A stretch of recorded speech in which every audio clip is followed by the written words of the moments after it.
네, 매주 화요일 이 시간 관심 있는 업종에 대해서 심도 깊게 도움 말씀을 들어보는 시간으로 마련을 하고 있습니다. 애널리스트의 설문조사 결과부터 애널리스트 직접 모시고 현 업종에 대해서 도움 말씀을 드릴 텐데 오늘은 운송 쪽을 준비를 했습니다. 먼저 이혜은 캐스터가 설문조사 결과 정리를 해드립니다. 시장이 주목하고 있는 업종을 들여다보는 업종 주민 시간입니다. 글로벌 해운 운임 강세, 이커머스 경쟁 등으로 운송주들이 시장에 주목을 받고 있습니다. 그런 만큼 이번 주에는 운송 업황 짚어보도록 할 텐데요. 이번 애널리스트 설문에서는 크게 4가지를 중점적으로 물어봤습니다. 글로벌 해운 운임 강세가 지속될지, 그리고 2분기 여객 및 화물 수요 전망도 확인해봤고요. 통합 대한항공의 합병 시너지, 그리고 이커머스 경쟁으로 인한 수혜 여부도 체크해봤습니다. 그러면 첫 번째 질문의 답변부터 확인해 볼까요? 하이투자증권의 배세호 연구위원은 컨테이너 운임의 추가 상승 여력을 쉽게 예단할 수는 없다고 했습니다. 다만 수혜주 운하 이슈가 올해 내내 지속된다는 가정에 컨테이너 운임의 하방 압력은 크지 않다고 판단했습니다.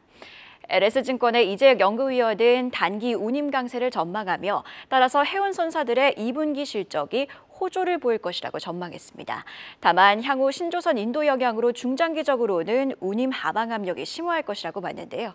신한투자증권의 명지훈 연구위원은 수혜주 운하 이슈가 연말까지 지속될 것이라고 봤습니다. 파나마 운하는 11월까지 우기를 맞아 정체가 조금씩 풀릴 수는 있으나 운하 병목이 잔존하는 가운데 하반기 성수기를 맞아 운임 강세는 계속될 것이라고 전망했습니다. 이어서 여객 화물의 2분기 수요 전망입니다. 배세호 연구위원은 2분기는 전통적인 해외여행 비수기지만 일본 노선을 중심으로 수요 강세가 지속되고 있다고 전했고요. 본래 2분기는 LCC, 즉 저비용 항공사들이 영업 손실을 기록하는 분기지만 높은 운임이 유지되고 있으며 탑승률도 견조하다고 했습니다. 따라서 2분기 LCC는 전년 혹은 전년 수준 이상의 영업이익이 기대된다고 분석했습니다. 이재혁 연구위원은 한편 비수기에 동남아시아 폭염 등의 영향이 더해지며 전체적인 수요 수준은 2019년 수준과 유사하거나 소폭 가회할 것이라고 전망했습니다. 그러면서 유럽, 중국 노선의 회복세, 꾸준한 미주 노선의 호실적, 최근 외국인의 항공여행 수요 강세 등을 고려해 FSC, 그러니까 대형 항공사를 선호한다고 덧붙였습니다. 이와 함께 통합 대한항공의 합병 시너지를 두고 배세호 연구위원은 단기적으로는 재무 부담, 일부 노선 상실 등으로 부정적인 요인이 커 보이나 장기적으로는 합병 시너지가 더 크다고 했습니다.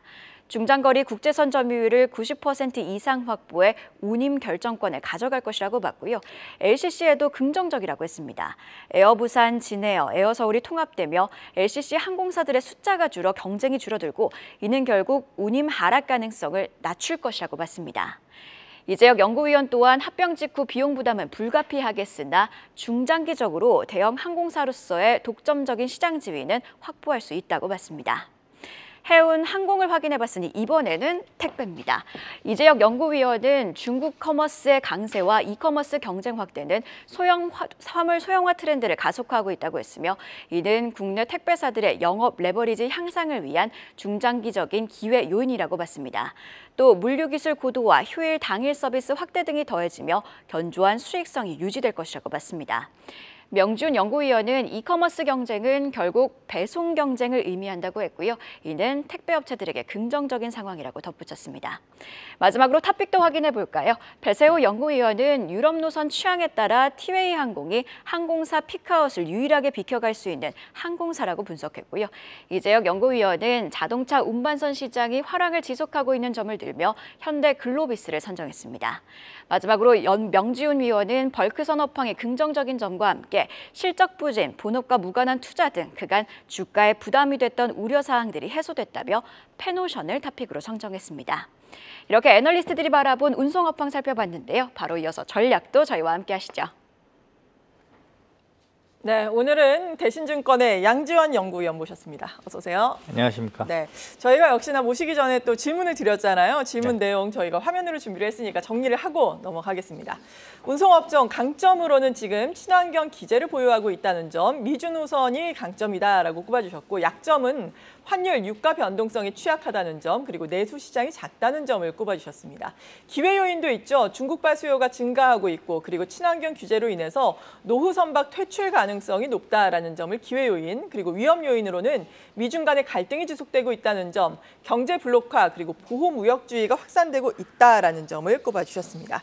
그리고 앞서서 애널리스트들의 설문조사 내용에서도 봤는데 최근 이커머스들의 경쟁이 어마어마하잖아요. 우리나라에서도 중국의 이커머스 플랫폼들이 인기가 상당히 있는 상황인데 이 부분이 운송 쪽에는 어떻게 또 작용하고 있는지 궁금하거든요.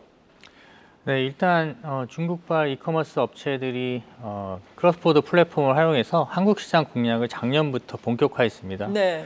2023년도에 우리나라가 중국에서 수입한 금액을 보면 뭐 거의 하이싱글 수준으로 이제 감소를 했지만 주문 건수, 그러니까 수입 건수로 보면 큰 폭으로 증가했거든요. 그러니까 이제 B2B 수입은 줄어든 반면에 B2C가 이제 큰 폭으로 이제 늘어났다라고 네. 보시면 될 것 같고, 택배 업체들 같은 경우는 주문 금액과 상관없이 박스당 요금을 과금하기 때문에 주문 건수가 늘어날수록 택배 업체들에게 좀 수혜를 줄 걸로 예상하고 있습니다. 네. 그리고 또 운송에 상당히 중요한 것이 지금 홍해 사태가 계속되고 있다는 점, 이에 따라서 해상 운임 지수가 올라가고 있다는 점인데 상하이 컨테이너 운임 지수도 지난주였나요? 한 12% 오르면서 3,000선에 올라섰잖아요. 네. 이러한 현상은 계속해서 이어질 걸로 보세요? 당분간은 이어질 걸로 봅니다. 일단 지금 5월 달에 운임이 이제 큰 폭으로 상승을 하고 있는데요. 네. 유럽이 먼저 시작을 했고 미주가 지금 따라가는 그런 국면입니다.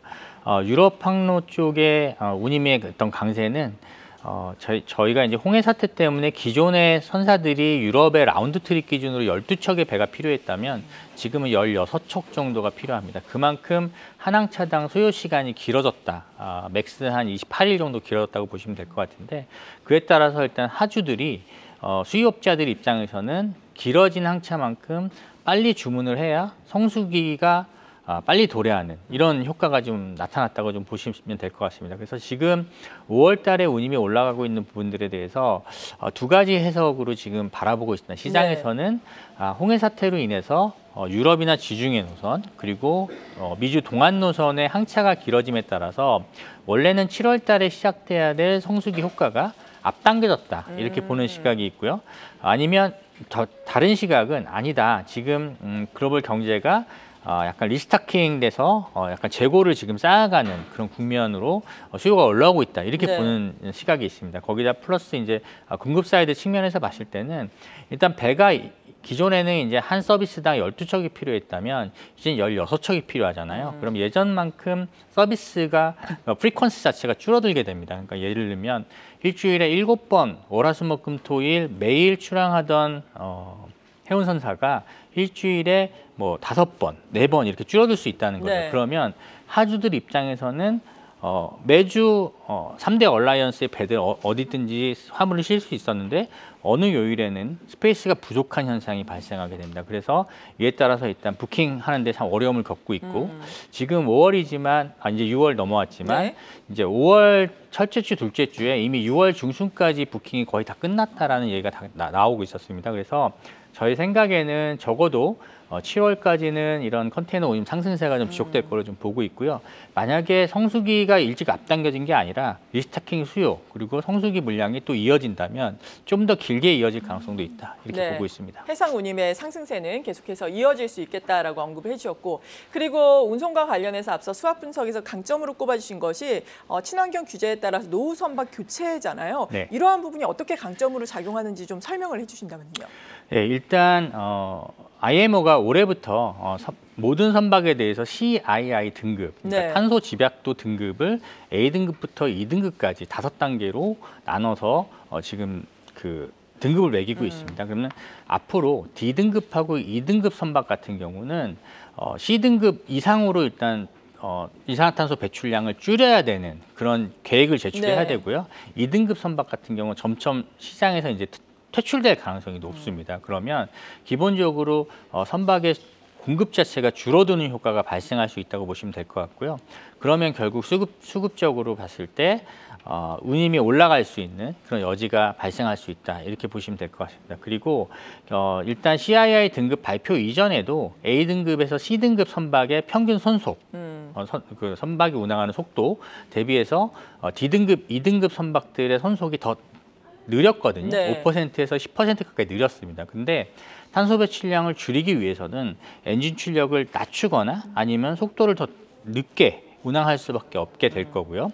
이러면 하주 입장에서 봤을 때는 A에서 C등급을 운항하는 선사한테 내가 화물을 선적할 경우랑 D2등급 선박의 선사한테 화물을 선적할 경우에 네. 도착하는 날짜의 차이가 발생할 수 있습니다. 그러면 운임의 경쟁력이 그 선사의 배는 떨어지는 거죠. 네, 그래서 점차적으로 공급이 축소되는 효과가 나타날 수 있다 이렇게 보고 있습니다. 네, 해운주는 그나마 좀 모멘텀을 받으면서 최근에 좀 올라갔는데 항공주 같은 경우에는 그래도 실적이 괜찮은데 왜 이렇게 못 가고 있다고 보시나요? 일단 2분기가 화물 쪽 운임이 좀 빠질 수 있다는 좀 우려가 좀 있었고 두 번째로는 2분기에 일단 여객 쪽에서도 성수기를 앞두고 약간 비수기에 따른 운임 네. 하락 가능성 이런 부분들이 일단 첫 번째 요인이었고요.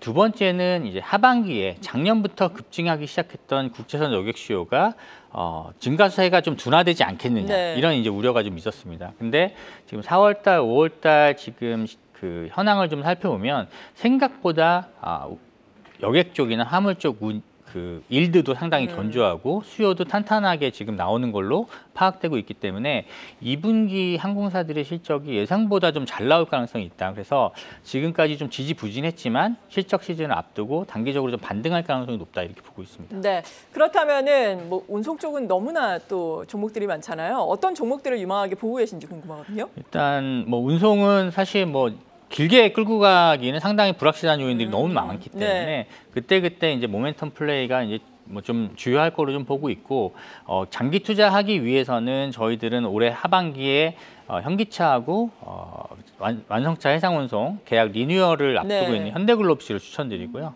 단기적으로 2분기에서 3분기 초까지는 컨테이너 쪽인 H&M을 추천을 드립니다. 네, 운송에 대해서 마지막으로 해주실 말씀이 혹시 있으시다면요.